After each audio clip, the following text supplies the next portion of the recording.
Hey everyone, this is Jace, bringing you another Ever Crisis video, and this time I'm going to be doing a reprisal of my Hell House Crash guide from back in December 2023. We have the event back here again, and there's a Crash 2. My team has definitely grown in strength and is able to meet the challenge for this Crash 2. So I'll be walking everyone through that. Before we get started, we always want to take a look at the boss. The main thing I want to point out here is that it's immune to physical attack down and magic attack down. And also, magic attacks are more effective against this enemy. So don't bring in, Ice Damage Cloud or Tifa or anything like that. You want magic damage for this. Alright, let's go ahead and get into the team overview. For my main damage dealer, I'm going to be bringing Sephiroth, surprising nobody. For his outfit, he has his Ice Arcanum from when he was first released into the game.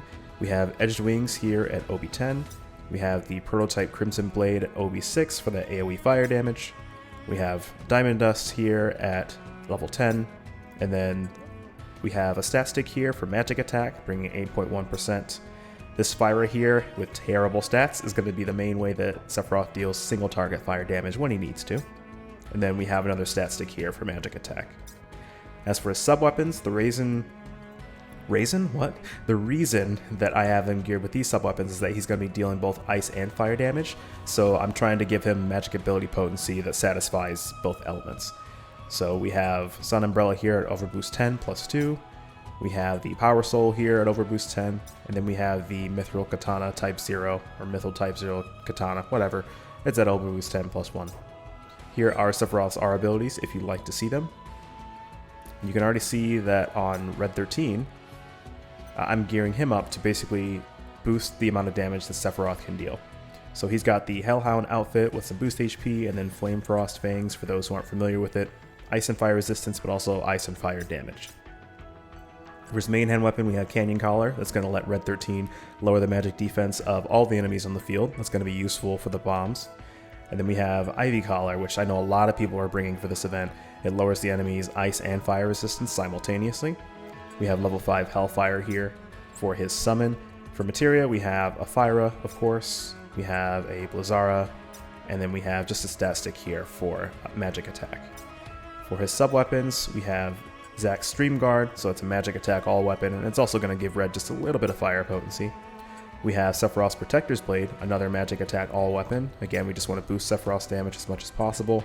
And then last but not least, we have Oven Mitts, just for some survivability. This can be replaced with the Hell House Cannon, Hell House Collar, or anything else that brings HP and physical defense. Here are Red 13's R abilities, just in case you're interested in seeing them. His HP is a little bit low, but that costume gives him some more resistance against the enemy's attacks, which are predominantly fire and ice attacks. Now, last but not least, we have Barret. Barret's job is to boost Sephiroth's damage, boost the team's physical defense for survivability, and then of course keep the team healed up. So for his costume, we're using his Gear Voucher costume, which is Fiery Cape, HP and physical defense. In his main hand, he's got the Micro Laser, so boost heal and boost fire resist. That's really good for this fight because the boss has some fire attacks. In the secondary slot, we have Assault Gun, another boost heal, and this time boost ice resist, also important because the boss uses ice attacks. For his summon, we're bringing the level 5 Crimson Flare. We have this Cura here for some physical defense, some heal, but also single target healing. We have Fyra here just in case we need a little bit of extra help with the fire damage. And then we have a 5-star Cura, and that one's in the all cure slot. So the Micro Laser has an all cure, allowing Barret to be the sole healer of the team. Sub weapons, we have Centipede here at Overboost 8, so from healing, some extra healing, and some buff debuff extension. We have Marching Horn here, also healing and buff debuff extension. Gosh, I can't talk. And then we have the Butterfly Edge, and this is just to boost HP. So this brings Barret up to, I believe, level 4 boost HP, just from this one sub-weapon, because the boost HP R ability is so high on that weapon. Here is R abilities in case you would like to see them. I guess between the Cape and the Butterfly Edge, he's up to level 5 boost HP, so that's pretty great. Alright. And that is our team. Let's go ahead and get into the fight.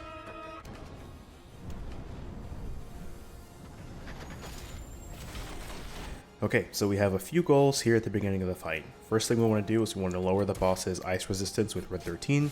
I'm going to wait just a little bit so we can use 2 of them back to back, so it lasts all the way through the damage phase. We're going to be using Barret to boost Sephiroth's magic attack, And we're switching back and forth a little bit to make sure that Sephiroth waits to use this first aerial Frostblade until the gauge has appeared. With my team, I only need 2, but we can definitely fit a third one in there if we really need to. I could have switched over to Sephiroth there, used it sooner, but there's a third one right there. He's going to get stunned because we're able to get through that gauge very quickly, but also, in my previous Crash Guide, I wasn't able to clear the gauge fast enough for him to get stunned before Heaven's Ward went off, but as long as the gauge is depleted, the physical attack down effect is there, and you should be able to survive the hit, even if he ends up getting stunned after Heaven's Ward actually goes off.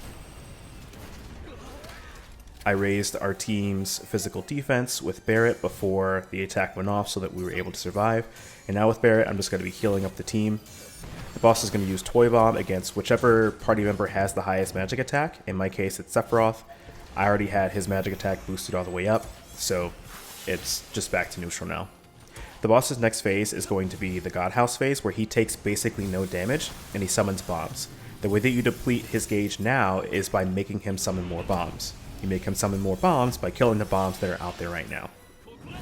I'm doing that using AoE Fire from Sephiroth, and I'm lowering the bomb's magic defense using the Canyon Collar ability from Red 13. Barret is just going to keep us alive, going to raise Sephiroth's magic attack again. I actually sometimes need to hold ATB on Sephiroth to make sure that he has the ability to cast his AoE Fire enough times while the bombs are out. So right now I swapped back to Sephiroth to make sure he waited to use Firaga until the bombs were actually out. To make sure that the AoE hits all 3 enemies, you want to make sure that you don't use Firaga until the bomb's HP bar and name tag and everything has shown up. Otherwise, he'll cast Firaga and it'll only hit the boss, and then you're in some serious trouble. So that pretty much covers this phase. Heal with Barret when we can. If I ever see that the magic attack buff is gone from Sephiroth, I'll put it back on. Use the AoE magic defense down ability from Red once the enemies are up, and then hit them with fire once they're up. I've been sitting on Hellfire. I actually saw in a different video that if you use Hellfire right when it comes up, you'll have it back up in time later in the fight for when we need it. It'll make sense. I'll talk about when it's a good idea to use Hellfire later on. Ice Stream doesn't hit nearly as hard as Heaven's Word. I still like to have my team just topped up just because it feels better, but it doesn't hit nearly as hard. So if you aren't at full HP, you needed to maybe use your healer's ATP for something else and couldn't top off your party, not the end of the world, it's okay. However, for Heaven's Word, you definitely want to be topped up and have your physical defense buffs ready to go if you're using them, so on and so forth. So here again, we're getting ready for the gauge. This next one is going to be a fire gauge. I'm still lowering elemental resistance on the boss with Red 13. One fact is that magic defense down debuffs get wiped when the boss starts up his bar. So ideally you want to put the elemental resistance down debuffs on the boss first, because those will persist through the change in phase and through when the bar shows up, but magic defense down debuffs will not. So now with Red, what I should be doing is throwing the magic defense down ability. Didn't struggle too much there because we had Crimson Flare and Hellfire. This is one of the spots where you definitely want to make sure you have Hellfire up if you're running Sephiroth, since your fire damage isn't going to be nearly as strong as your ice damage. But we're able to deplete the gauge pretty easily, and we can just keep on working through his HP.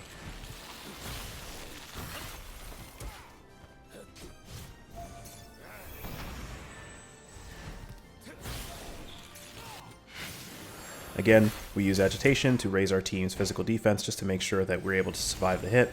Heaven's Word hits pretty hard, but we're able to survive it.